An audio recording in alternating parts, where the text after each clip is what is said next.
పర్యావరణ అంశాలలో మనము ఇప్పుడు పర్యావరణ చట్టాల గురించి, వన్యప్రాణుల సంరక్షణ ఒప్పందాల గురించి, పర్యావరణ పరిరక్షణకు సంబంధించినటువంటి వివిధ విధానాల గురించి మనం మాట్లాడుకుందాము. ముందుగా పర్యావరణ పరిరక్షణ కోసము రూపొందించబడినటువంటి చట్టాలు ఏమున్నాయో మనం మాట్లాడుకుందాం. పర్యావరణ పరిరక్షణ చట్టాలు ఎప్పుడు ఏర్పాటు చేయబడినాయి? వివిధ రకాల చట్టాలు పర్యావరణ పరిరక్షణ కోసము రూపొందించబడినాయి. అందులో మొదటిది నేషనల్ ఫారెస్ట్ పాలసీ. ఈ నేషనల్ ఫారెస్ట్ పాలసీ మనకు 1952 సంవత్సరంలో ఏర్పాటు చేయబడినది. 1952లో ఏర్పాటు చేయబడినటువంటి ఈ నేషనల్ ఫారెస్ట్ పాలసీ ఏ అంశాన్ని ప్రధానంగా ఫోకస్ చేసింది? నేషనల్ ఫారెస్ట్ పాలసీలో ప్రధానంగా ఫోకస్ చేయబడినటువంటి అంశం ఏంటంటే, అడవులు 33% ఉండాలి. అంటే ఏ భౌగోళిక ప్రాంతం తీసుకున్నా, అంటే ఏ దేశం తీసుకున్నా, ఏ రాష్ట్రం తీసుకున్నా, ఏ ఖండం తీసుకున్నా మనకి అడవులు 33% ఉండాలనేటువంటి ఒక నిబంధన ఉంది. కానీ ఇక్కడ మన దేశానికి సంబంధించినటువంటి అంశాన్ని పరిశీలించినట్లయితే, ఈ నేషనల్ ఫారెస్ట్ పాలసీలో 33% అడవుల విస్తీర్ణ జరగాలి, అడవులు ఉండాలి అనేటువంటి నిబంధన చేర్చబడింది. కావున నేషనల్ ఫారెస్ట్ పాలసీ చాలా ముఖ్యమైనదని చెప్పాలి. తెలంగాణ రాష్ట్రమే కావచ్చు, లేదా ఇతర రాష్ట్రాలలో తప్పనిసరిగా అడవులు 33% ఉండాల్సిందే. అది నేషనల్ ఫారెస్ట్ పాలసీలో చేర్చబడినటువంటి ప్రధాన అంశం. ఇక రెండవది wild life protection act. Wild life protection act అంటే వన్యప్రాణుల సంరక్షణ చట్టము.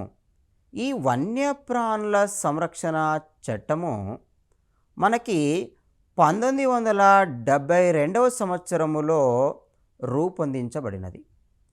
1972 సంవత్సరంలో రూపొందించబడినటువంటి వన్యప్రాణుల సంరక్షణ చట్టంలో మనం ప్రధానంగా గ్రహించాల్సింది ఏంటంటే, వన్యప్రాణులను సంరక్షించాలి.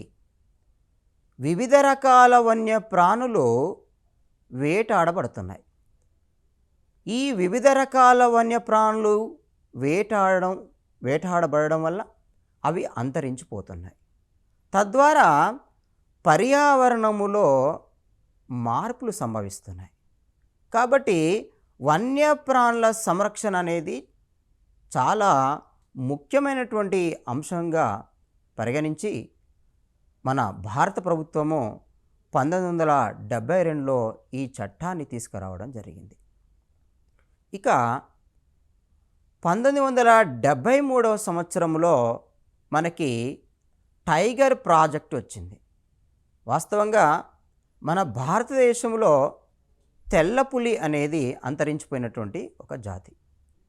ఇక్కడ పులుల సంరక్షణ కోసము మనకి 1973 సంవత్సరంలో టైగర్ ప్రాజెక్టు రావడం జరిగింది.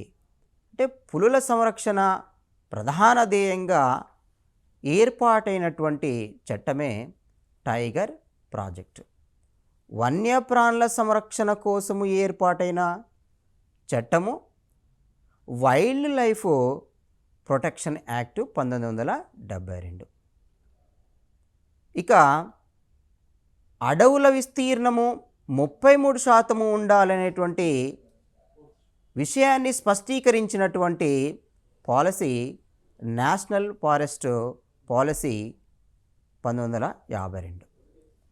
ఆ తర్వాత ఇంకా వాటర్కి సంబంధించినటువంటి వాటర్ పొల్యూషన్కి సంబంధించినటువంటి చట్టాలు కాక పరిశీలించినట్లయితే ఈ water pollution prevention and control act కూడా మనకి 1974వ సంవత్సరంలో రావడం జరిగింది. Water pollution prevention and control act అంటే జల కాలుష్యము నివారణ నియంత్రణ చట్టం. జల కాలుష్యము నివారణ నియంత్రణ చట్టాన్ని 1974వ సంవత్సరంలో ఏర్పాటు చేయడం జరిగింది. అంటే జల కాలుష్యాన్ని కలిగించేటువంటి ఈ ఉద్గారాలను నియంత్రించడము అనేది దీని ప్రధాన ఉద్దేశమే కాకుండా నివారించడము కూడా మరొక ఉద్దేశం. అంటే జల కాలుష్యాన్ని కలిగించేటువంటి వివిధ ఉద్గారాలు, ఆ ఉద్గారాల పరిమాణాన్ని తగ్గించేటువంటి అంశాలు లేదా ఆ ఉద్గార నివారణ చర్యలకు సంబంధించిన అంశాలు ఈ చట్టంలో చేర్చబడినాయి. కాబట్టి water pollution prevention and control act 1974వ సంవత్సరంలో ఏర్పాటు చేయబడింది. ఆ తర్వాత ఈ జల సంరక్షణకు సంబంధించినటువంటిది లేదా నీటి వినియోగానికి సంబంధించినటువంటి చట్టాన్ని కాక తీసుకున్నట్లయితే అది వాటర్ సెస్ యాక్ట్. ఈ వాటర్ సెస్ యాక్ట్ అనేది 1977వ సంవత్సరంలో ఏర్పాటు చేయబడింది. ఒకటేమో water pollution prevention and control act 1974వ సంవత్సరంలో ఏర్పాటు చేయబడితే వాటర్ సెస్ యాక్ట్ అనేది మనకు 1977వ సంవత్సరంలో రావడం జరిగింది. అంటే ఇక్కడ రెండు, ఒకటేమో నీటి వినియోగం సంబంధించినటువంటిది, ఇక రెండవదేమో నీటి కాలుష్య నివారణ నియంత్రణకు సంబంధించినటువంటి చట్టమని మనము గుర్తుంచుకోవాలి. కాబట్టి ఇక్కడ చట్టాలు వాటి యొక్క ప్రధాన అంశాల గురించి మనము తెలుసుకోవడం అవసరము. అంతేకాకుండా అవి ఏర్పాటైనటువంటి సంవత్సరాలు కూడా గుర్తుంచుకోవడం కూడా చాలా అవసరం. ఆ తర్వాత సోషల్ ఫారెస్ట్ యాక్ట్. ఈ సోషల్ ఫారెస్ట్ యాక్ట్ అనేది 1978వ సంవత్సరంలో ఏర్పాటైనటువంటి చట్టము. సోషల్ ఫారెస్ట్ యాక్ట్ అనగానే మీకు ఏం గుర్తొస్తుంది? సోషల్ ఫారెస్ట్ యాక్ట్ అనేది సామాజిక అటవీ పెంపకానికి సంబంధించినటువంటిది. ఈ సామాజిక అటవీ పెంపకానికి సంబంధించినటువంటి ఈ యాక్టు ప్రధానంగా వివిధ రకాల మొక్కల పెంపకానికి సంబంధించినటువంటిది. వివిధ రకాల మొక్కల పెంపకం అంటే మరి ఎక్కడ వివిధ రకాల మొక్కల పెంపకం చేపట్టాలి అంటే ప్రధానంగా బంజరు భూములలో వివిధ రకాల మొక్కల పెంపకము, అంతేకాకుండా రోడ్లకు ఇరువైపులా వివిధ రకాల నీడనిచ్చేటువంటి అలంకరణ మొక్కలను పెంపకం, మరియు ఈ సామాజిక అటవీ పెంపకంలో మరి ఏ మొక్కలను ప్రధానంగా సిఫారసు చేయడం జరిగింది. ఇక్కడ మనం గుర్తుంచుకోవాల్సినవి కొన్ని మొక్కలను గాక చూసినట్లయితే, ఒకటి ల్యూసినా ల్యూకోసెఫాలా. సాధారణంగా మనకు ఈ ప్రోసోఫిస్ జాతులు మరియు బయోడీజిల్ మొక్కలు, ఇవి సామాజిక అటవీ పెంపకంలో ప్రధానంగా సిఫార్సు చేయబడినటువంటి మొక్కలు. ఒకటి సుబాబుల్, రెండవది ఈ ప్రోసోఫిస్ తుమ్మ జాతికి చెందినటువంటి జాతులు అని చెప్పవచ్చు. ఆ తర్వాత మనము బయోడీజిల్ మొక్కలు, గానుగ మొక్కలు, పెట్రో ప్లాంట్స్ అని పిలుస్తున్నాం. ఈ పెట్రో ప్లాంట్స్ ప్రోసోఫిస్ జాతులు, సుబాబుల్ జాతులు అప్పుడు సామాజిక అటవీ పెంపకములో సిఫారసు చేయబడినవి. కాబట్టి సోషల్ ఫారెస్ట్ యాక్ట్ 1978 ప్రకారము ఎక్కడైతే మనకు బంజరు భూములు ఉంటాయో లేదా సాగు చేయబడినటువంటి నేలలు ఉంటాయో ఆ ప్రాంతాలలో, ఆ ప్రదేశాలలో మొక్కల పెంపకము చేపట్టాలనేటువంటి నిబంధన చేర్చడం జరిగింది.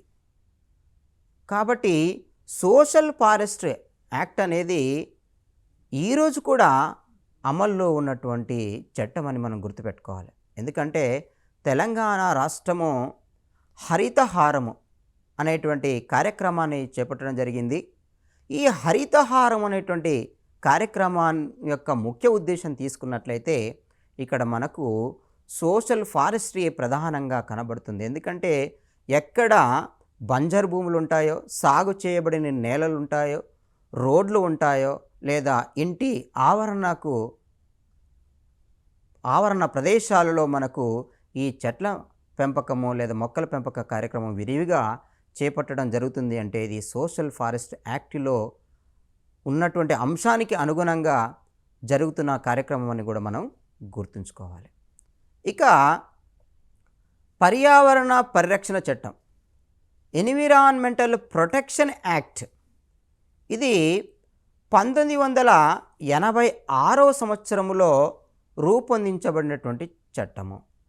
ఎన్విరాన్మెంటల్ ప్రొటెక్షన్ యాక్ట్, పర్యావరణ పరిరక్షణ చట్టము, ఇది 1986వ సంవత్సరములో రూపొందించబడినటువంటి చట్టం అంటున్నాం. ఈ 1986లో రూపొందించబడినటువంటి ఈ చట్టములో ప్రధానంగా పేర్కొనబడినటువంటి అంశాలు ఏమున్నాయి? మనకు పర్యావరణ పరిరక్షణ అనగానే మనకు తెలుసు వివిధ అంశాలు మనకు వస్తాయి. కానీ ఇక్కడ వివిధ అంశాలు అంటే అవి భౌమ కాలుష్య నియంత్రణ నివారణ అంశాలే కావచ్చు, జల కాలుష్య నివారణ నియంత్రణ అంశాలే కావచ్చు, వాయు కాలుష్య నివారణ నియంత్రణ అంశాలే కావచ్చు. మొత్తం మీద ఈ ఎన్విరాన్మెంటల్ ప్రొటెక్షన్ యాక్ట్ 1986 అనేది చాలా ప్రత్యేకించబడినటువంటి చట్టము. అంతేకాకుండా ఈ పర్యావరణ పరిరక్షణకు ప్రధానంగా ఉపయోగపడుతున్నటువంటి చట్టంగా కూడా మనము పరిగణించాలి. ఇది 1986వ సంవత్సరములో వచ్చినటువంటి చట్టం. ఇప్పుడు మనము ఈ చట్టాల మీద వచ్చేటువంటి ప్రశ్నలు ఏ విధంగా ఉంటాయనేటువంటి విషయాన్ని గాక మనం మాట్లాడుకున్నట్లయితే అందులో ఉన్నటువంటి అంశాలను ప్రధానంగా తీసుకుంటారు. ఉదాహరణగా ఒక ప్రశ్నను మనం విశ్లేషించుకున్నట్లయితే అడవుల విస్తీర్ణము 33% ఉండాల్సిందేనని స్పష్టీకరించినటువంటి చట్టము ఏమిటి? అడవుల శాతము 33% ఉండాల్సిందేనని స్పష్టీకరించిన చట్టం ఏమిటి? ఒకటి national forest policy 1952, 2 environmental protection act 1986, wild life protection act 1972, 4 ఏది కాదు. ఇక్కడ అంశం ఏంటిది? అడవుల శాతము 33% లేదా అడవుల విస్తీర్ణము లేదా అడవులు 33% ఉండాల్సిందేనని స్పష్టీకరించినటువంటి చట్టం అంటే నేషనల్ ఫారెస్ట్ పాలసీ 1952 అనేటువంటి విషయం మనకు తప్పనిసరిగా గుర్తు రావాలి. అప్పుడు మాత్రమే మనము ఆన్సర్ చేయగలం. కాబట్టి అభ్యర్థులు చట్టాలు రూపొందించబడినటువంటి సంవత్సరాలు, అంతేకాకుండా చట్టాలలో ఉన్నటువంటి ప్రధాన అంశమే. ఎందుకంటే లోతుగా అధ్యయనం చేయవలసిన అవసరం లేదు. కేవలము చట్టంలో ఉన్నటువంటి ప్రధానమైనటువంటి కాన్సెప్ట్ లేదా ఆ అంశాన్ని గుర్తుంచుకుంటే సరిపోతుంది. ఇంకా ఎయిర్ పొల్యూషన్ ప్రొటెక్షన్ యాక్ట్. ఈ air pollution prevention and control act అని కూడా దీన్ని చెప్పవచ్చు. Air pollution prevention and control act 1981వ సంవత్సరంలో రావడం జరిగింది. ఈ air pollution prevention and control act 1981లో మనము చేర్చబడినటువంటి అంశాల గురించి మాట్లాడుకుందాం. ఏమిటి మరి ఈ వాయు కాలుష్య నివారణ నియంత్రణ చట్టంలోని అంశాలు ప్రధానంగా అంటే, మనకి వాయు కాలుష్యాన్ని కలిగించేటువంటి అనుఘటకాలను నియంత్రించడం. అంటే వాయు కాలుష్యాన్ని కలిగించేటువంటి ఈ అనుఘటకాలు ప్రధానంగా ఎస్పిఎం, సస్పెండెడ్ పార్టిక్యులేట్ మ్యాటర్, అంటే గాలిలో తేలియాడేటువంటి రేణువులు లేదా పదార్థాలు ప్రధానంగా వాయు కాలుష్యానికి కారణమవుతున్నాయి. వివిధ పరిశ్రమల నుంచి విడుదల చేయబడుతున్నటువంటి 10 మైక్రాన్ల కంటే తక్కువ పరిమాణంలో ఉన్నటువంటి 10 మైక్రాన్ల కంటే తక్కువ పరిమాణంలో ఉన్నటువంటి ఈ సస్పెండెడ్ పార్టిక్యులేట్ మ్యాటర్ లేదా గాలిలో తేలియాడే రేణువులు ప్రధానంగా వాయు కాలుష్యానికి కారణమవుతున్నాయి అనేటువంటి విషయము స్పష్టం చేయబడింది. అంటే వాటి యొక్క నియంత్రణ, వాటి యొక్క నివారణ అంశాల గురించి ఈ చట్టములో పేర్కొనబడింది. కాబట్టి అభ్యర్థులు పర్యావరణ కాలుష్య నివారణ నియంత్రణ చట్టంలో ఈ సస్పెండెడ్ పార్టిక్యులేట్ మ్యాటర్ లేదా సింపుల్గా గాలిలో తేలియాడేటువంటి రేణువుల ఉద్గారాలను విడుదల చేసేటువంటి లేదా ఉద్గారాలంటే ఈ విడుదల చేసేటువంటి పరిశ్రమలను నియంత్రించడం అనేది ఈ చట్టంలో పేర్కొనడం జరిగింది. అంటే ఇక్కడ ఏవైతే ఈ ఎస్పిఎంను విడుదల చేస్తున్నాయో వాటిని ఇందులో పేర్కొనడం జరిగింది. ఇక ప్రశ్న ఎలా వస్తుంది? వాయు కాలుష్యము ఒకటి మనకు చట్టం వచ్చింది, జల కాలుష్యం మీద మనకు చట్టం వచ్చింది, వన్యప్రాణుల సంరక్షణ మీద మనకు చట్టం వచ్చింది, తర్వాత ఫారెస్ట్ మీద ఒక పాలసీ వచ్చింది. ఇక్కడ ఫారెస్ట్ పాలసీ, వన్యప్రాణుల చట్టము, tiger project, next water pollution prevention and control act, air pollution prevention and control act, ఈ అంశాల గురించి మనకు తెలవడం జరిగింది. ఈ అంశాలలో మరి ఎలాంటి ప్రశ్న ఇస్తారు జనరల్గా అంటే జతపరిచేటువంటి ప్రశ్నలు కూడా అప్పుడప్పుడు ఇస్తుంటాడు మనకు. ఈ జతపరిచే ప్రశ్నలు ఎలా ఉంటాయి అంటే, ఈ క్రింది వానిలో సరికాని జతను గుర్తించుము, ఈ క్రింది వానిలో సరికాని జతను గుర్తించమనిచ్చి, ఒకటి national forest policy 1952, 2 environmental protection act 1981, 3 wild life protection act 1972, 4 tiger project 1973. ప్రశ్న ఏమిటి? ఈ క్రింది వానిలో సరికాని జతను గుర్తించుము. మరి ఇందులో సరికానిది ఏంటిది? ఎన్విరాన్మెంటల్ ప్రొటెక్షన్ యాక్టు 1981 ఇచ్చాము, అది సరికానిది. మరి ఎప్పుడు అది? 1986. ఇక్కడ నేషనల్ ఫారెస్ట్ పాలసీ 1952 కరెక్టే, వైల్డ్ లైఫ్ ప్రొటెక్షన్ యాక్ట్ 1972 కరెక్టే, నెక్స్ట్ టైగర్ ప్రాజెక్టు 1973 కరెక్టే. మరి సరికాని జత ఏంటంటే పర్యావరణ పరిరక్షణ చట్టము లేదా ఎన్విరాన్మెంటల్ ప్రొటెక్షన్ యాక్టు 1981 తప్పు అనేటువంటి విషయం మనము గుర్తించాలి. అంటే ఈ సంవత్సరాలు చట్టాలు అనేది కూడా ఇక్కడ ముఖ్యమైనటువంటి విషయాన్ని మనము గుర్తుంచుకోవాలి. మనము ఇప్పటి వరకు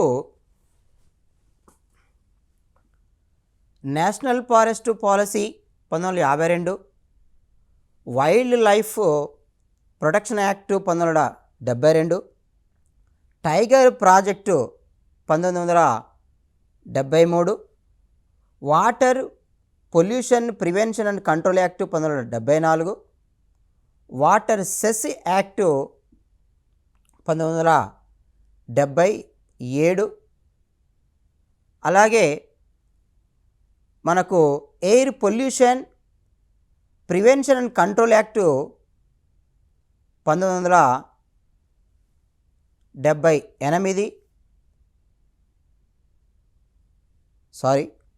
air pollution prevention and control act 1981, environmental protection act 1986 గురించి మాట్లాడుకోవడం జరిగింది.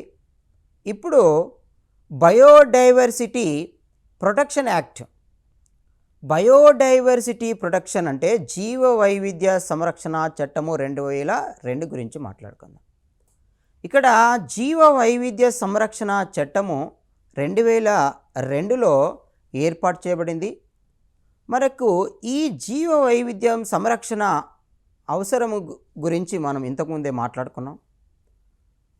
జీవ వైవిధ్యము ఎక్కడైనా ఉండాలి అంటే మనకి వివిధ రకాల జీవుల సంరక్షణ బాధ్యత ఉండాలి. ఒక ప్రాంతంలో ఎక్కువ రకాల జాతులు ఆవాసం చేసినట్లయితే ఆ ప్రాంతంలో జీవ వైవిధ్యము అధికంగా ఉన్నట్లు. కాబట్టి జీవ వైవిధ్య సంరక్షణ ప్రధానంగా ఈ పర్యావరణ సమతుల్యతకు తోడ్పడుతుంది. పర్యావరణ సమతుల్యత కాపాడబడాలంటే జీవ వైవిధ్యాన్ని మనము తప్పకుండా సంరక్షించాలనేటువంటి ఉద్దేశంతో ఇక్కడ జీవ వైవిధ్య సంరక్షణ చట్టము 2002 ఏర్పాటు చేయబడింది. ఆ తర్వాత నేషనల్ గ్రీన్ ట్రిబ్యునల్ కూడా ఏర్పాటు చేయడం జరిగింది.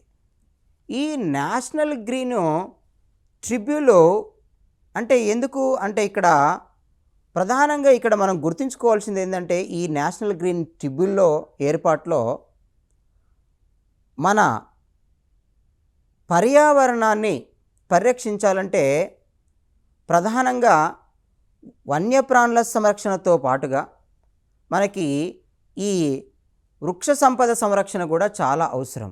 అందుకే ఇక్కడ పర్యావరణము హరితయుతంగా ఉన్నట్లయితే మనకి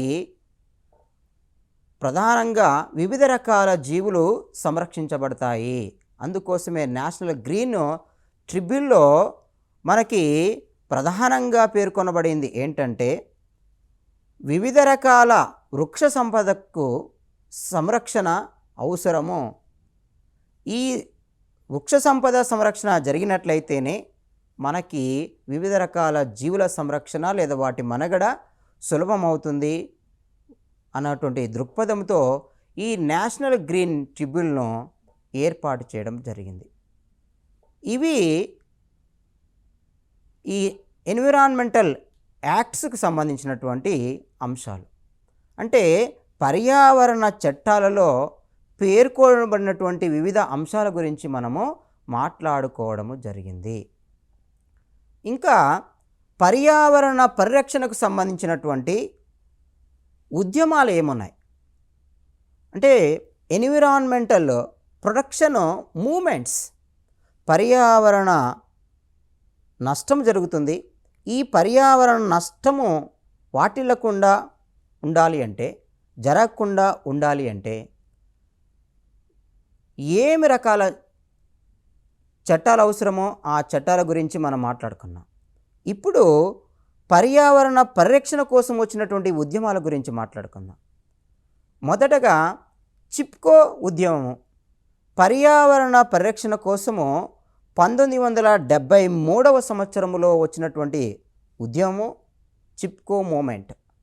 చిప్కో అంటే హగ్గింగ్, అంటే మొక్కను హత్తుకొని సంరక్షిస్తాము అనేటువంటి ఒక విషయాన్ని లేదా ఒక నినాదాన్ని 1973 సంవత్సరంలో సుందర్లాల్ బహుగుణ ఆధ్వర్యంలో వచ్చినటువంటి ఉద్యమమే చిప్కో ఉద్యమం.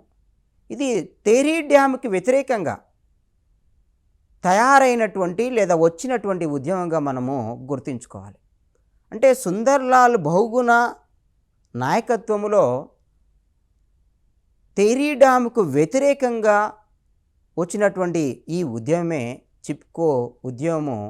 ఇది ప్రధానంగా మొక్కల సంరక్షణకు సంబంధించిన ఉద్యమం అని మనం పరిగణించాలి. ఎందుకంటే చిప్కో అంటే హగ్, అంటే దేన్ని వల్ల మరి అల్లుకుంటారు లేదా హత్తుకుంటారు అంటే మొక్కను నరికివేయకుండా, మొక్కను తొలగించకుండా వాళ్ళు ఆ మొక్కను ఆలింగనం చేసి సంరక్షించేటువంటి బాధ్యతను వాళ్ళు అక్కడ చూపడం జరిగింది. అందుకే చిప్కో మూమెంటు మన భారతదేశంలో ఒక ప్రత్యేక ఉద్యమంగా మనము పరిగణించాలి. ఇక ఆ తర్వాత అప్పికో మూమెంట్, ఒకటి చిప్కో సుందర్లాల్ బహుగుణ ఆధ్వర్యంలో వచ్చింది, అది తేరీ డ్యామ్కి సంబంధించినటువంటి ఉద్యమం అని గుర్తుపెట్టుకున్నాం. రెండవది అప్పికో మూమెంట్. ఈ అప్పికో మూమెంట్ అనేది కర్ణాటక రాష్ట్రములో వచ్చినటువంటి ఉద్యమం. మరి ఈ అప్పికో మూమెంట్లో ప్రధానమైనటువంటి ఉద్దేశం ఏంటంటే మొక్కల సంరక్షణకు సంబంధించిన ఉద్యమంగా మనము పరిగణించాలి. వన సంరక్షణ సంబంధించినటువంటి ఉద్యమంగా మనం పరిగణించాలి. ఇది కూడా అంటే అంతేకాకుండా ఎఫారెస్టేషన్కి సంబంధించిన ఉద్యమం కూడా మనం దీన్ని పరిగణించాలి. ఎఫారెస్టేషన్ అంటే మొక్కల పెంపకానికి సంబంధించినటువంటి వివిధ రకాల మొక్కల పెంపకానికి సంబంధించినటువంటి ఉద్యమం కూడా మనము గుర్తుంచుకోవాలి. దీన్ని అప్పికో మూమెంట్ అని పిలుస్తున్నాము. ఈ అప్పికో మూమెంటు కర్ణాటక రాష్ట్రంలో వచ్చినటువంటి ఉద్యమము. ఇక ఆ తర్వాత మనకు బిస్నాయి ఉద్యమం. ఈ బిస్నాయి ఉద్యమం అనగానే మనకు సోమ్వాజీ అనేటువంటి ఒక వ్యక్తి గుర్తొస్తాడు. బిస్నాయి మూమెంట్, ఈ బిస్నాయి ఉద్యమం ఎక్కడ జరిగింది అంటే రాజస్థాన్లో జరిగింది. అంటే ఇది 20వ శతాబ్దంలో జరిగిన ఉద్యమం కాదు, ఇది సుమారు 400 సంవత్సరాల క్రితము రాజస్థాన్లో జరిగినటువంటి ఉద్యమంగా పేర్కొంటాం. ఈ బిస్నాయి ఉద్యమము రాజస్థాన్లో జరిగిన ఉద్యమం. ఇది సోంబాజీ ఆధ్వర్యంలో నిర్వహించబడినటువంటి ఉద్యమం. ఇది కూడా పర్యావరణ పరిరక్షణకు సంబంధించినటువంటి ఉద్యమంగా మనము పేర్కొంటాము. ఆ తర్వాత మనకి ఇక నర్మదా బచావో ఉద్యమం. ఇక నర్మదా నది మీద నిర్మించతలపెట్టినటువంటి సర్దార్ సరోవర్ ప్రాజెక్టుకు వ్యతిరేకంగా రూపొందించబడినటువంటి లేదా వచ్చినటువంటి ఉద్యమమే నర్మదా బచావో ఉద్యమము. ఈ నర్మదా బచావో ఉద్యమము మరి ఎవరి ఆధ్వర్యంలో నడిచింది? ప్రధానంగా మేథా పాట్కర్ అలాగే బాబా ఆమ్టే గారి ఆధ్వర్యంలో ఈ నర్మదా బచావో ఉద్యమం రావడం జరిగింది. అంటే నర్మదా బచావో ఉద్యమంలో మనం ప్రధానంగా తీసుకోవాల్సింది ఏంటంటే నర్మదా నదిపై నిర్మించదలపెట్టినటువంటి సర్దార్ సరోవర్ ప్రాజెక్టే కాకుండా ఇక్కడ వన సంరక్షణ, పర్యావరణ సంరక్షణ అనేటువంటి విషయాన్ని మనం గుర్తుంచుకోవాలి. ఈ వన సంరక్షణ లేదా జీవ సంరక్షణ సంబంధించినటువంటి ఉద్యమం కూడా దీన్ని మనము పరిగణించాలి. ఇలా ఎన్విరాన్మెంటల్ ప్రొటెక్షన్కు సంబంధించినటువంటి ఉద్యమాల గురించి మాట్లాడుతున్నట్లయితే ఇందులో మనకు ప్రధానంగా చిప్కో మూమెంట్ గురించి మాట్లాడుకున్నాము. ఇది తేరీ డ్యామ్కి సంబంధించినటువంటి ఉద్యమము, సుందర్లాల్ బహుగుణ అనుకున్నాము. రెండవది అప్పికో మూమెంటు, ఇది కర్ణాటక రాష్ట్రానికి సంబంధించినటువంటి ఉద్యమం అనుకున్నాము. ఇది కూడా వన సంరక్షణకు సంబంధించినటువంటి ఉద్యమే. చిప్కో మూమెంట్ కూడా వన సంరక్షణకు సంబంధించింది ప్రధానంగా. అప్పికో మూమెంట్ కూడా వన సంరక్షణతో పాటుగా వన పెంపకము అంటే మొక్కల పెంపకానికి సంబంధించినటువంటి లేదా ఎఫారెస్టేషన్ అంటే మొక్కల పెంపకం ద్వారా అడవులను రూపొందించేటువంటి ప్రక్రియ ఎఫారెస్టేషన్. ఆ తర్వాత మనకు బిస్నాయి ఉద్యమము, ఆ తర్వాత మనకు ఈ నర్మదా బచావో ఉద్యమం, అంతేకాకుండా సైలెంట్ వ్యాలీ మూమెంట్. ఈ సైలెంట్ వ్యాలీ మూమెంట్ కూడా మనకి ఎక్కడ జరిగింది అంటే కేరళలో జరిగింది. ఈ సైలెంట్ వ్యాలీ మూమెంటు మనకు కేరళ రాష్ట్రంలో జరిగింది.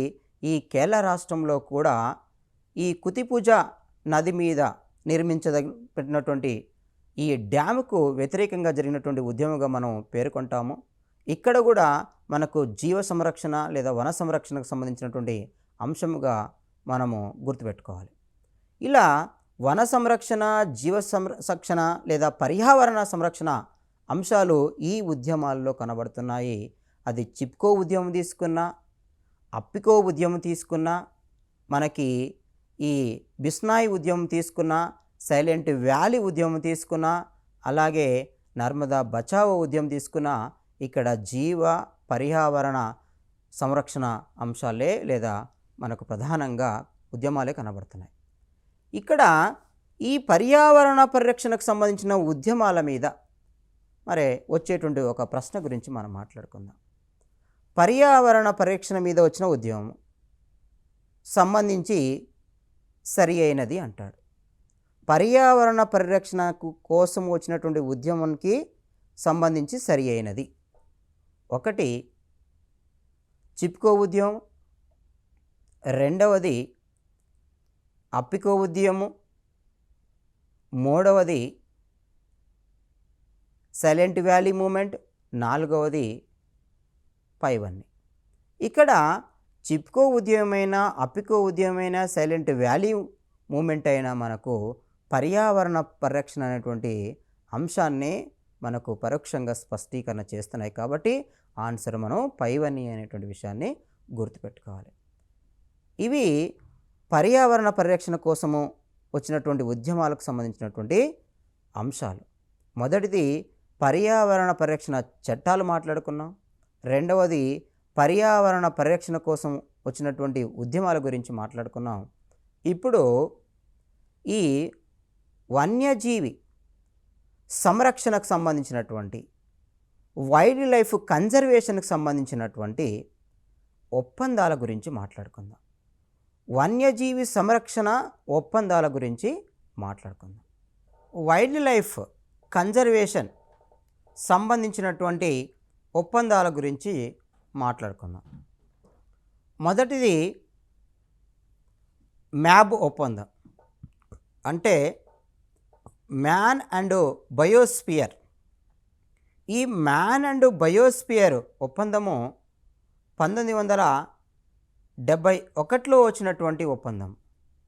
ఈ 1971లో వచ్చినటువంటి ఈ ఒప్పందంలో మనము ప్రధానంగా గుర్తుంచుకోవాల్సింది ఏంటంటే, బయోస్పియర్ రిజర్వుల ఏర్పాటు ద్వారా వివిధ రకాల వన్యజీవులను సంరక్షించడం అనేటువంటి విషయాన్ని మీరు గుర్తుపెట్టుకోవాలి. మ్యాబ్ ఒప్పందం అంటే మ్యాన్ అండ్ బయోస్పియర్ ఒప్పందంలో మీరు గుర్తుంచుకోవాల్సిన అంశం ఏంటంటే, వివిధ రకాల బయోస్పియర్ల ఏర్పాటు ద్వారా వన్యజీవులను సంరక్షించడము. ఇది 1971వ సంవత్సరంలో వచ్చినటువంటి ఒప్పందంగా మీరు గుర్తుంచుకోవాలి. ఇక రెండవది WWFN ఒప్పందం, world wild life fund for nature.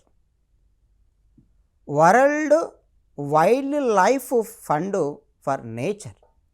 ఈ WWFN ఒప్పందం అనేది ఏంటంటే, ప్రపంచవ్యాప్తంగా వన్యప్రాణుల సంరక్షణ కోసము నిధులు సేకరించి వాటిని సంరక్షించేటువంటి బాధ్యత తీసుకోవడం.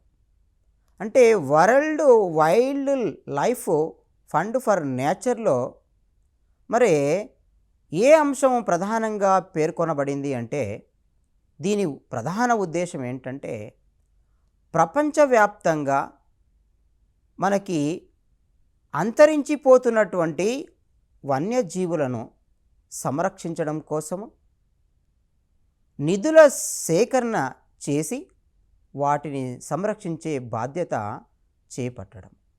ఇది 1961లో వచ్చినటువంటి ఒప్పందంగా మనము గుర్తుంచుకోవాలి. ఇక ఇతర ఒప్పందాలు తీసుకున్నట్లయితే, మరి ఇతర ఒప్పందాలు అంటే మనకు 1975లో వచ్చినటువంటి సైట్స్ ఒప్పందమే కానీ, ఆ తర్వాత వచ్చినటువంటి రంసార్ ఒప్పందమే కానీ, ఈ భాను ఒప్పందమే కానీ, నెక్స్ట్ మనకు సిబిడి ఒప్పందమే కానీ, ఈ కన్వెన్షన్ ఆన్ బయోలాజికల్ డైవర్సిటీ, ఈ కన్వెన్షన్ ఆన్ బయోలాజికల్ డైవర్సిటీని మనము సిబిడి ఒప్పందం అని పిలుస్తాం. అంటే బయోలాజికల్ డైవర్సిటీ అంటే ఇంతకుముందే మాట్లాడుకున్నాం, జీవ వైవిధ్య పరిరక్షణ చట్టము 2002 సంవత్సరంలో వచ్చింది అని మాట్లాడుకున్నాం. ఇక్కడ కూడా convention on biological diversity CBD ఒప్పందంలో మనం ప్రధానంగా పేర్కొనబడిన అంశం ఏమిటంటే జీవ వైవిధ్యాన్ని సంరక్షించాలి. అంటే జీవ వైవిధ్యాన్ని సంరక్షించడం కోసము అంతర్జాతీయంగా ఒక ఒప్పందం జరిగింది. అది మనకు సిబిడిగా మనము పరిగణించాలి. అంటే మొత్తం మీద వన్యప్రాణుల సంరక్షణ కోసము సంబంధించినటువంటి ఒప్పందాల్లో ప్రధానంగా మనకి ఒకటి సైట్స్ ఒప్పందం అనుకుంటున్నాం, రెండవది WWFN ఒప్పందం అనుకుంటున్నాము, సిబిడి ఒప్పందం అనుకుంటున్నాము, బాన్ ఒప్పందం అనుకుంటున్నాము, మ్యాన్ అండ్ బయోస్పియర్ ఒప్పందం అనుకుంటున్నాము. ఈ ఒప్పందాలన్నీ వన్యప్రాణుల సంరక్షణకు సంబంధించినటువంటి విషయాన్ని మనము గుర్తుంచుకోవాలి. ఇవి అంతర్జాతీయంగా వన్యప్రాణుల సంరక్షణ కోసము వచ్చిన ఒప్పందాలుగా మనము గుర్తుంచుకోవాలి. అంతేకాకుండా ఈ అన్ని ఒప్పందాల పైన మన భారత ప్రభుత్వం సంతకం చేయడం కూడా జరిగింది. అంటే అంతర్జాతీయ వన్యప్రాణుల సంరక్షణకు సంబంధించినటువంటి ఒప్పందము అది సిబిడి అయినా అంతర్జాతీయంగా వన్యప్రాణుల సంరక్షణ సంబంధించిన ఒప్పందమే, మ్యాన్ అండ్ బయోస్పియర్ ఒప్పందమైన అంతర్జాతీయంగా వన్యప్రాణుల సంరక్షణ సంబంధించిన ఒప్పందమే, అలాగే WWFN అయినా అది సేకరణ మరియు సంరక్షణ సంబంధించిన ఒప్పందమే, సైట్స్ అయినా వన్యప్రాణుల సంరక్షణకు సంబంధించినటువంటి ఒప్పందమే. మీకు తెలుసు, సరిహద్దు ప్రాంతాల్లో, దేశాల సరిహద్దు ప్రాంతాల్లో ఉన్నటువంటి ఈ వన్యప్రాణుల సంరక్షణ కోసం కూడా ఈ సైట్స్ మనకు ప్రయత్నం చేస్తుంది. అంతేకాకుండా వన్య జాతులను వాణిజ్య వ్యాపారాల కోసము ఉపయోగించకూడదు, వాటి యొక్క ఉత్పత్తులను విక్రయించకూడదు అనేటువంటి అంశం కూడా ఆ సైట్స్లో మనకు పేర్కొనడం జరిగింది. ఎందుకంటే అంతరించిపోతున్నటువంటి జాతుల సంరక్షణ కోసము వచ్చినటువంటి ఒప్పందంగా మనము అక్కడ దాన్ని గుర్తుపెట్టుకోవాలి. కాబట్టి ఈ ఒప్పందాలన్నీ, అది సైట్స్ ఒప్పందమే కావచ్చు, బాను ఒప్పందమే కావచ్చు, సిబిడి ఒప్పందమే కావచ్చు, మ్యాబ్ ఒప్పందమే కావచ్చు, WWFN ఒప్పందమే కావచ్చు, ఈ అన్ని ఒప్పందాలన్నీ అంతర్జాతీయంగా వన్యప్రాణుల సంరక్షణ కోసం వచ్చిన ఒప్పందాలుగా మనము గుర్తుంచుకోవాలి. ఇది చాలా ముఖ్యమైనటువంటి అంశంగా మనం ఈ పర్యావరణ పరిరక్షణలో మనం గుర్తుంచుకోవాల్సిన అవసరం ఉన్నది. ఇక ఇక్కడ ప్రశ్న ఏ రకంగా వస్తుంది?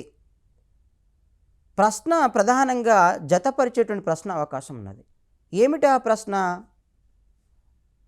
రంసార్ ఒప్పందము చిత్తడి నేలల సంరక్షణకు ఒకటి, రెండవది సైట్స్ ఒప్పందము అంతరించిపోతున్న జాతుల ఉత్పత్తుల విక్రయాల నిరోధక ఒప్పందం, 3 మ్యాన్ అండ్ బయోస్పియర్ ఒప్పందము అంటే వన్యప్రాణుల సంరక్షణ ఒప్పందం,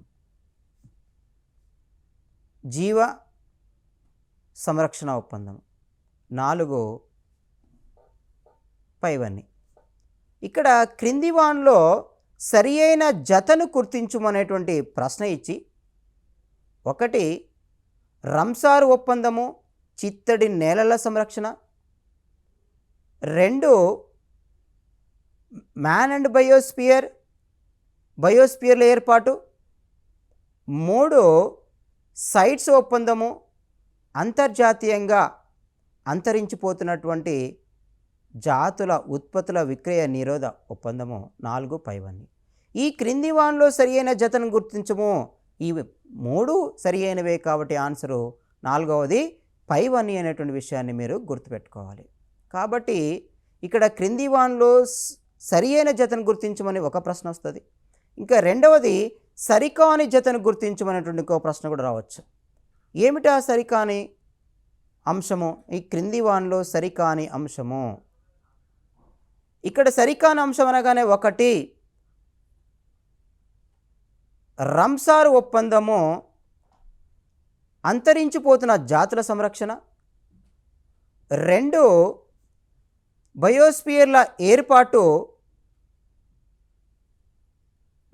మ్యాబ్, 3 జీవవైవిధ్య సంరక్షణ సిబిడి, 4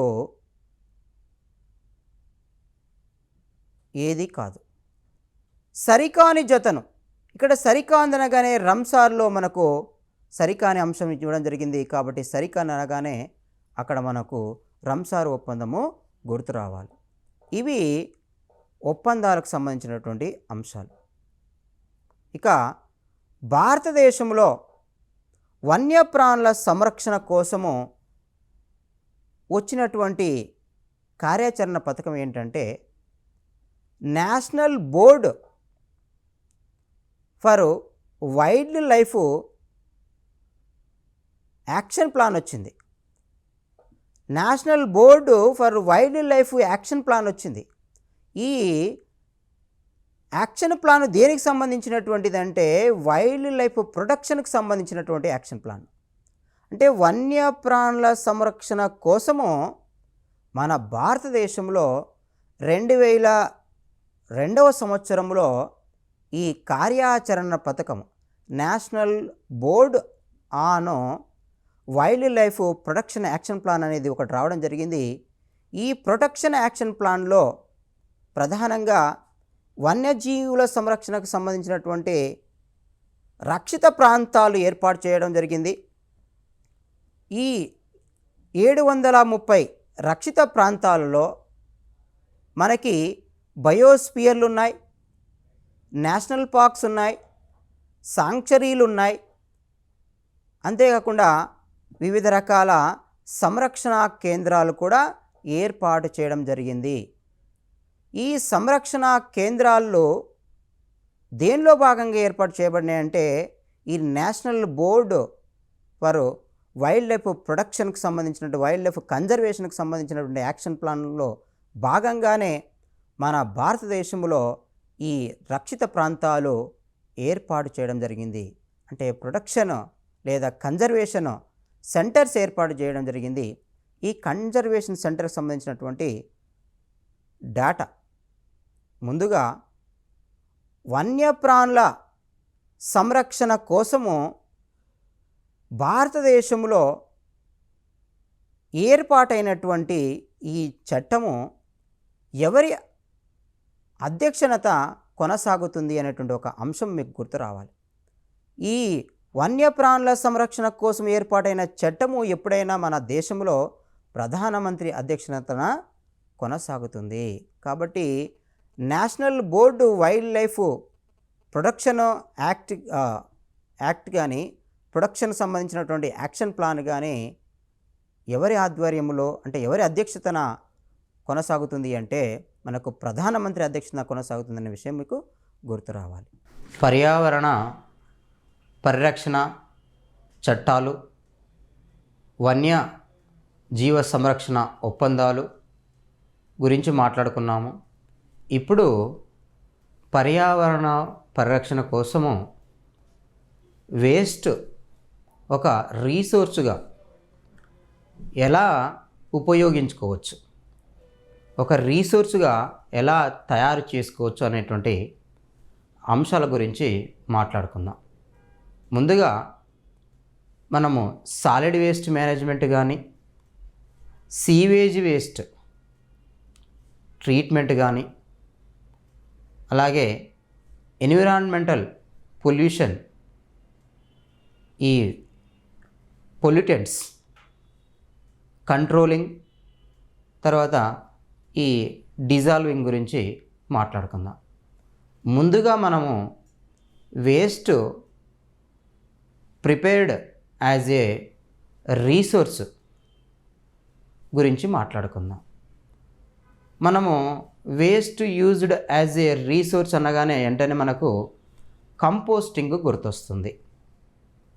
కంపోస్టింగ్ ఎలా చేయాలి అంటే, సాలిడ్ వేస్ట్ మేనేజ్మెంట్లో మనం కంపోస్టింగ్ అనేటువంటి ప్రక్రియ చాలా ముఖ్యమైన ప్రక్రియగా మాట్లాడుకుంటాం. కంపోస్టింగ్ అనేది ఒక ఎరువు తయారీకి ఉపయోగపడేటువంటి ఒక ప్రక్రియ. అంటే వివిధ రకాల వ్యర్థ పదార్థాలను మనము ఒక చోట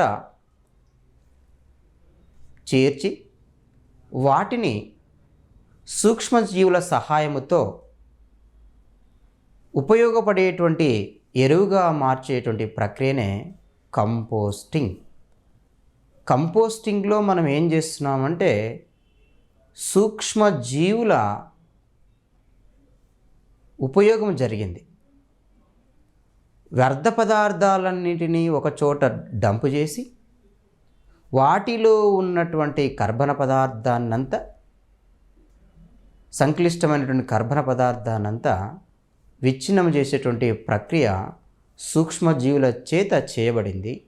తద్వారా ఆ వ్యర్థ పదార్థం అంతా మనకు ఉపయోగపడేటువంటి పదార్థముగా సూక్ష్మజీవుల ప్రక్రియ ద్వారా జరిగింది. కాబట్టి కంపోస్టింగ్ అనేది ఒక వేస్ట్ పదార్థాన్ని రీసోర్స్ పదార్థంగా మార్చడానికి ఉపయోగపడేటువంటి ఒక ప్రక్రియ అని చెప్పాలి. తర్వాత వర్మీ కంపోస్టింగ్ ప్రక్రియ. ఈ వర్మీ కంపోస్టింగ్ ప్రక్రియలో మనం గమనించాల్సింది ఏంటంటే, వానపాములను ఉపయోగించి ఘనమైనటువంటి ఈ వ్యర్థ పదార్థాలన్నింటినీ, చెత్త చెదారము లేదా ఇతర ఈ సెల్యులోజ్ సంబంధించినటువంటి వ్యర్థ పదార్థాలన్నింటినీ మనము బెడ్స్గా మార్చుకొని వాటి సహాయంతో, ప్రధానంగా వానపాముల సహాయంతో వాటిని ముక్కలు ముక్కలుగా లేదా విచ్ఛిన్నం చేసేటువంటి ప్రక్రియని మనము వర్మీ కంపోస్ట్ అని పిలుస్తున్నాం. వర్మీ కంపోస్ట్లో జరిగేది ఏంటంటే, ఈ ఘనమైనటువంటి వ్యర్థ పదార్థాలన్నీ విచ్ఛిన్నము వానపాముల చేత చేయబడిన తర్వాత ఒక ఎరువు ఉత్పత్తిగా మనము పరిగణించాలి, పేర్కొనాలి. కాబట్టి వర్మీ కంపోస్ట్ అనేది ఒక రకంగా సేంద్రియ ఉపయోగపడేటువంటి ఎరువు ఉత్పత్తి తయారీ విధానంగా మనము పరిగణించాలి. ఇది ఒక రకంగా వేస్ట్ మేనేజ్మెంట్, తర్వాత ఈ ఎరువు తయారీ ప్రక్రియ కూడా మనం పరిగణించాలి. ఆ తర్వాత బయోగ్యాస్ ప్రక్రియ.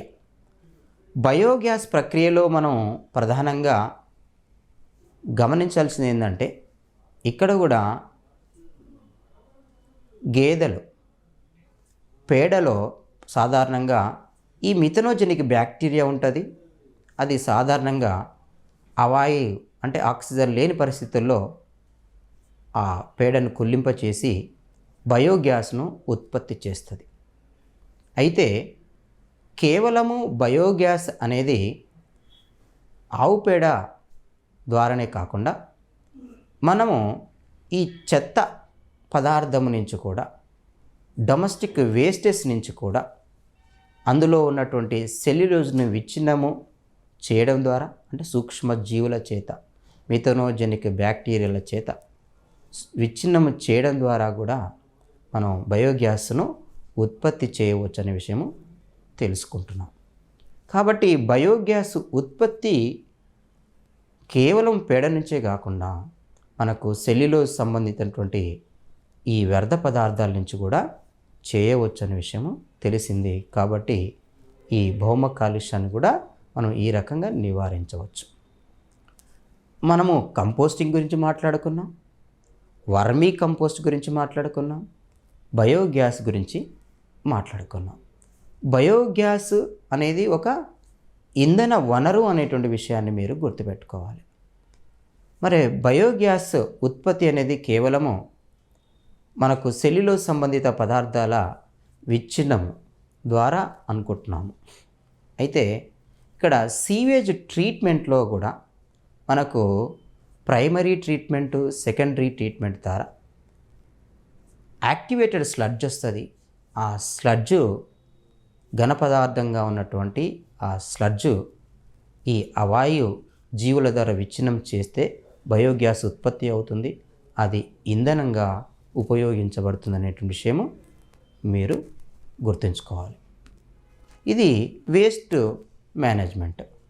ఇక సీవేజ్ ట్రీట్మెంట్లో మనం ప్రధానంగా ప్రైమరీ ట్రీట్మెంట్ అంటే భౌతికంగా అందులో ఉన్నటువంటి పదార్థాలను ఫిల్టరేషన్ చేసి తొలగించడము, సెడ్మెంటేషన్ చేసి తొలగించడము అనే ఫిజికల్ ట్రీట్మెంట్లో, ప్రైమరీ ట్రీట్మెంట్లో మాట్లాడుకుంటాం.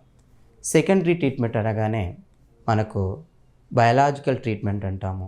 ఫ్లాక్స్ అంటే సూక్ష్మజీవుల సమూహాన్ని ఉపయోగించి ఆక్సిజన్ అందించి అందులో ఉన్నటువంటి ఈ బీఓడి విలువను తగ్గించి అది కలుషితాన్ని తగ్గించేటువంటి ప్రక్రియని మనము ఈ సెకండరీ ట్రీట్మెంటు లేదా మనం బయలాజికల్ ట్రీట్మెంట్ అని ఈ సీవేజ్ ట్రీట్మెంట్లో మాట్లాడుకుంటాం. ఇంకా సులభంగా సీవేజ్ ట్రీట్మెంట్ చేసేటువంటి విధానాలు ఏమున్నాయి? ఈ స్మాల్ స్కేల్ ట్రీట్మెంట్ విధానాలు ఏమున్నాయి? ఈ స్మాల్ ట్రీట్మెంట్ విధానాల్లో మొదటిది సెస్పూల్స్ వాడడం. ఈ సెస్పూల్స్ను ఉపయోగించి కూడా మనము సీవేజ్ ట్రీట్మెంటు చేయవచ్చును. అంటే ఒక చిన్న పరికరంలోకి లేదా ఆ పాత్రలోకి ఈ సీవేజ్ను పంపించి అక్కడ ఫిల్టరేషనే కావచ్చు లేదా అందులో ఉన్న వ్యర్థాలను తొలగించేటువంటి ప్రక్రియను మనము సెస్పూల్ ప్రక్రియగా, ఇది స్మాల్ స్కేల్ సీవేజ్ ట్రీట్మెంట్ ప్రక్రియగా పేర్కొంటాం. ఆ తర్వాత సెప్టిక్ ట్యాంక్స్ కూడా స్మాల్ స్కేలు సీవేజ్ ట్రీట్మెంట్లో ఉపయోగించేటువంటి ప్రక్రియ అని చెప్పవచ్చు. సెప్టిక్ ట్యాంక్స్ అంటే మనకు సాధారణంగా డొమెస్టిక్ వేస్టెస్, నెక్స్ట్ మన ఈ డెఫికేషన్, ప్రధానంగా ఈ విసర్జన పదార్థాల నిర్వహణ మనకు సెప్టిక్ ట్యాంక్స్ ద్వారా జరుగుతుంది. ఇది కూడా స్మాల్ స్కేల్ సీవేజ్ ట్రీట్మెంట్గా మనం పేర్కొంటాం. ఇంకా ఎన్విరాన్మెంటల్ ప్రొడక్షన్కి సంబంధించినటువంటి అంశాల గురించి మాట్లాడుకున్నట్లయితే మనకు ప్రధానంగా కనబడేవి ఫర్మెంటేషన్, లీచింగ్. ఫర్మెంటేషన్ అంటే మనకి ఈ స్లడ్జ్, యాక్టివేటెడ్ స్లడ్జే కావచ్చు లేదా ఒక స్లడ్జ్లో ఉన్నటువంటి కర్బన పదార్థాన్ని మనము సూక్ష్మజీవులను ఉపయోగించి వాటిలో ఉన్నటువంటి కర్బన పదార్థాన్నంతా కుళ్ళింపచేసి విచ్ఛిన్నం చేసి అక్కడ ఒక ఇథనాల్ ఉత్పత్తికి కూడా వాడుకోవచ్చు. అంటే విచ్ఛిన్నం చేసేటువంటి ప్రక్రియ అని మనం పేర్కొంటాం. సాధారణంగా ఫెర్మెంటేషన్ అంటే కిణ్వన ప్రక్రియ, కర్బన పదార్థాన్ని ఆల్కహాల్గా మార్చే ప్రక్రియ అని మనకు తెలుసు. ఇక్కడ కూడా ఈ స్లడ్జ్ను ఫర్మెంటేషన్ ద్వారా విచ్ఛిన్నము చేసి మనము ఎనర్జీకి సంబంధించినటువంటి ఈ సోర్స్ను ఉత్పత్తి చేయవచ్చును. మనకు ఇథనాల్ ఉత్పత్తి ఉంది. ఇథనాల్ అనేది ఒక రకంగా శక్తి వనరు అనేటువంటి విషయం మనము గుర్తుంచుకోవాలి. ఎందుకంటే గ్యాసు హాల్, ఈ గ్యాసు హాల్లో మనము ఉపయోగించేటువంటి ఈ అనుఘటకాలు ఏంటంటే పెట్రోల్ మరియు ఇథనాల్. పెట్రోల్ మరియు ఇథనాల్ కలిపితేనే మనకు గ్యాసు హాల్. ఇది పెట్రోల్కు ప్రత్యామ్నాయంగా ఉపయోగించేటువంటి ఒక ఇంధన వనరు. అట్లాగే లీచింగ్. ఈ లీచింగ్ అంటే ఏంటిది అంటే మనకి ఆ వ్యర్థ పదార్థాలను విచ్ఛిన్నం చేసేటువంటి ఒక ప్రక్రియ అనేటువంటి విషయాన్ని మనము గుర్తుంచుకోవాలి. సాధారణంగా కాపర్ లీచింగ్, యురేనియం లీచింగ్ అని పిలుస్తుంటాం. అంటే ఇక్కడ మనకు వ్యర్థ పదార్థాల విచ్ఛిన్నము ఒక ప్రక్రియ అనుకుంటున్నాము. రెండవది మనము ఈ రాతి ఉపరితలం లేదా రాతి వెదరింగ్ ప్రక్రియ ద్వారా శైథిల్యం చెంది చిన్న చిన్నటువంటి రేణువులుగా మారితే మనము దాన్ని మృతిక ఏర్పడేటువంటి విధానంగా కూడా పేర్కొంటాం. ఇక్కడ కాపరు సంబంధించినటువంటి ఆ రా మెటీరియల్ను సూక్ష్మజీవులు విచ్ఛిన్నం చేయడం ఫలితంగా మనం కాపర్ను సేకరించవచ్చు. యురేనియం సంబంధించినటువంటి ఈ రా మెటీరియల్ను విచ్ఛిన్నం చేయడం ద్వారా యురేనియం సంబంధించినటువంటి లీచింగ్ అని పేర్కొంటాం. అంటే సూక్ష్మజీవుల ద్వారా ఒక లీచింగ్ ఉపయోగించుకున్నట్లయితే మనము ఈ విస్ఫోటనాలు జరగకుండా, వాయు కాలుష్యము జరగకుండా ఈ లీచింగ్ ప్రక్రియ తోడ్పడుతుందనే విషయాన్ని ఇక్కడ మనం గుర్తుపెట్టుకోవాలి. ఇంకా ఇతర పర్యావరణ పరిరక్షణకు సంబంధించినటువంటి ప్రక్రియల గురించి మాట్లాడుకున్నట్లయితే ఒకటి బయోడిగ్రేడేషన్. ఈ బయోడిగ్రేడేషన్ అంటే ఇక్కడ ఏం అర్థమవుతుంది? బయోడిగ్రేడేషన్ ఆఫ్ హైడ్రోకార్బన్స్ అనుకోవచ్చు. అంటే పెట్రోల్ సంబంధిత పదార్థాలు కానీ ఇతర పదార్థాలు, కార్బన్ సంబంధిత పదార్థాల్లో మనకు హైడ్రోకార్బన్లు ఉంటాయి. ఈ బయోడిగ్రేడేషన్ అంటే సూక్ష్మజీవులను ఉపయోగించి ఒక విచ్ఛిన్నము కాని పదార్థాన్ని మనము విచ్ఛిన్నము చేసి దాని యొక్క కలుషిత స్థాయిని, తీవ్రతను తగ్గించినట్లయితే దాన్ని బయోడిగ్రేడేషన్ అని పిలుస్తాం. అంటే జీవుల చేత ఆ వ్యర్థ పదార్థాలను విచ్ఛిన్నం చేయించేటువంటి ఒక ప్రక్రియ బయోడిగ్రేడేషన్. తర్వాత మనకి బయోడిగ్రేడేషన్ ఆఫ్ జీనోబయాటిక్స్. జీనోబయాటిక్స్ అంటే సాధారణంగా ఇవి విచ్ఛిన్నము కాని కలుషిత పదార్థాలని పిలుస్తాం. అంటే మానవుల చేత ఉత్పత్తి చేయబడినటువంటి ఈ కలుషితం కాని వ్యర్థ పదార్థాలని మనము జీనోబయాటిక్స్ అంటాం. ఉదాహరణకు చెప్పాలంటే పెస్టిసైడ్స్, ఇవి జీనోబయాటిక్స్కి ఉదాహరణ. ఇవి సాధారణంగా విచ్ఛిన్నము చెందనటువంటివి, కాలుష్యాన్ని కలిగించేటువంటి పదార్థాలు. ఇవి సూక్ష్మజీవుల చేత కూడా విచ్ఛిన్నం చేయబడతాయి. కాబట్టి జీనోబయాటిక్స్ అనేటువంటి ఈ కలుషిత పదార్థాలని మనం సూక్ష్మజీవుల చేత విచ్ఛిన్నము చెందింపజేసి పర్యావరణాన్ని పరిరక్షించవచ్చు, పర్యావరణాన్ని మనం కాపాడవచ్చు. ఇలా జీనోబయాటిక్స్, బయోడిగ్రేడేషన్ గురించి మనము పర్యావరణ పరిరక్షణ కార్యక్రమాల్లో భాగంగా మాట్లాడుకున్నాం. అంటే పర్యావరణ పరిరక్షణ కార్యక్రమాల్లో భాగంగా మనం కంపోస్టింగ్ గురించి మాట్లాడుకున్నాం, వర్మీ కంపోస్ట్ గురించి మాట్లాడుకున్నాం, తర్వాత బయోగ్యాస్ ఉత్పత్తి గురించి మాట్లాడుకున్నాం, తర్వాత లీచింగ్ గురించి మాట్లాడుకున్నాం, దాన్ని మైక్రోబియల్ లీచింగ్ అని పిలుస్తున్నాము. తర్వాత ఈ సెప్టిక్ ట్యాంక్స్ అంటే వేస్ట్ మైక్రో సీవేజ్ ట్రీట్మెంట్లో భాగంగా, స్మాల్ స్కేల్ సీవేజ్ ట్రీట్మెంట్లో భాగంగా మనము ఈ సెప్టిక్ ట్యాంక్స్ ఉపయోగం గురించి మాట్లాడుకున్నాం. ఆ తర్వాత బయోడిగ్రేడేషన్ గురించి మాట్లాడుకున్నాం. ఆ తర్వాత మనము ఈ జీనోబయాటిక్స్ డిగ్రేడేషన్ గురించి మాట్లాడుకున్నాం. ఇప్పుడు ముఖ్యంగా బయో అగ్మెంటేషన్ అంటే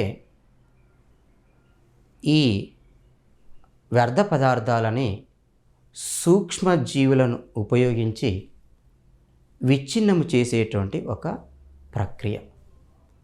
అంటే ఈ సూక్ష్మజీవులు ఏం చేస్తాయంటే బయోడిగ్రేడేషన్ అనేటువంటి ప్రక్రియను ఉత్ప్రేరితం చేస్తాయి, ప్రారంభిస్తాయి. అంటే ఈ వ్యర్థ పదార్థాలని విచ్ఛిన్నము చేయడం కోసము సూక్ష్మజీవులను ఒక ఉత్ప్రేరక కారకాలుగా వాడుకొని ఆ వ్యర్థ పదార్థాలను విచ్ఛిన్నం చేసేటువంటి విధానాన్ని మనము బయో ఆగ్మెంటేషన్ అని పిలుస్తాము. నెక్స్ట్ బయోఫిల్ట్రేషన్. ఈ బయోఫిల్ట్రేషన్ అంటే ఇది ఒక సాంకేతికమైనటువంటి విధానంగా పేర్కొంటాం. అంతేకాకుండా సూక్ష్మజీవులు ప్రధానంగా బ్యాక్టీరియా చేత ఏవైతే విచ్ఛిన్న పదార్థాలు ఉన్నాయో, ప్రధానంగా కర్బన కానీ అకర్బన విచ్ఛిన్న పదార్థాలని విచ్ఛిన్నం చేసేటువంటి ప్రక్రియను ప్రేరేపించడమే ఈ బయోఫిల్ట్రేషన్. అంటే ఈ కర్బన అకర్బన బాష్పశీల సంబంధిత పదార్థాలు బ్యాక్టీరియా చేత విచ్ఛిన్న చేయించబడడం, దీన్ని మనం బయోఫిల్ట్రేషన్ అని పిలుస్తున్నాం. అంటే ఎలా అంటే బ్యాక్టీరియాలో ఉన్నటువంటి ఒక స్పష్టమైనటువంటి ప్లాస్మిడ్లు ఆ పదార్థాలకు సంబంధించినటువంటి ఎంజైమ్లను ఉత్పత్తి చేయడంలో పాల్గొని వాటిని విచ్ఛిన్నం చేసేటువంటి ప్రక్రియలో పాల్గొంటాయి. ఇది బయోఫిల్ట్రేషన్కి సంబంధించినటువంటి విషయం. ఇక చివరగా మనకు మైక్రోబియల్ ప్లాస్టిక్ అంటే మనకు కెమికల్ ప్లాస్టిక్ గుర్తొస్తుంది, న్యాచురల్ ప్లాస్టిక్ గుర్తొస్తుంది. అంటే మైక్రోబియల్ ప్లాస్టిక్ ఎలా తయారవుతుంది? ఈ వ్యర్థ పదార్థాల విచ్ఛిన్నంలో కొన్ని సూక్ష్మజీవులు పాల్గొంటాయి. ఈ సూక్ష్మజీవులు వ్యర్థ పదార్థాల విచ్ఛిన్నంలో పాల్గొని వాటిని పాలీబీటా హైడ్రాక్సీ బిటరేట్గా మార్చేస్తాయి.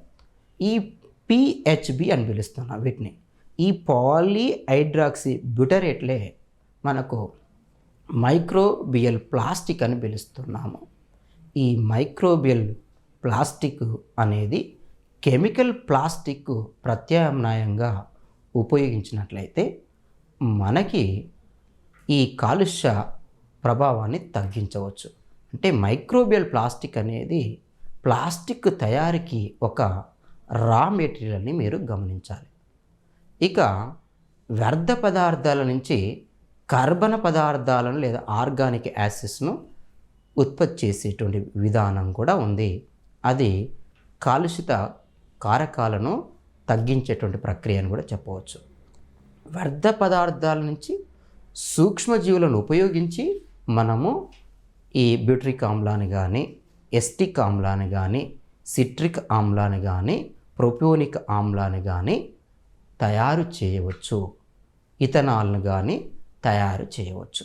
కాబట్టి వ్యర్థ పదార్థాల నుంచి సూక్ష్మజీవుల చేత మనము ఈ కర్బన ఆమ్లాలను లేదా ఆర్గానిక్ యాసిడ్ను ఉత్పత్తి చేయడం వల్ల కూడా మనం పర్యావరణ కాలుష్యాన్ని తగ్గించవచ్చు.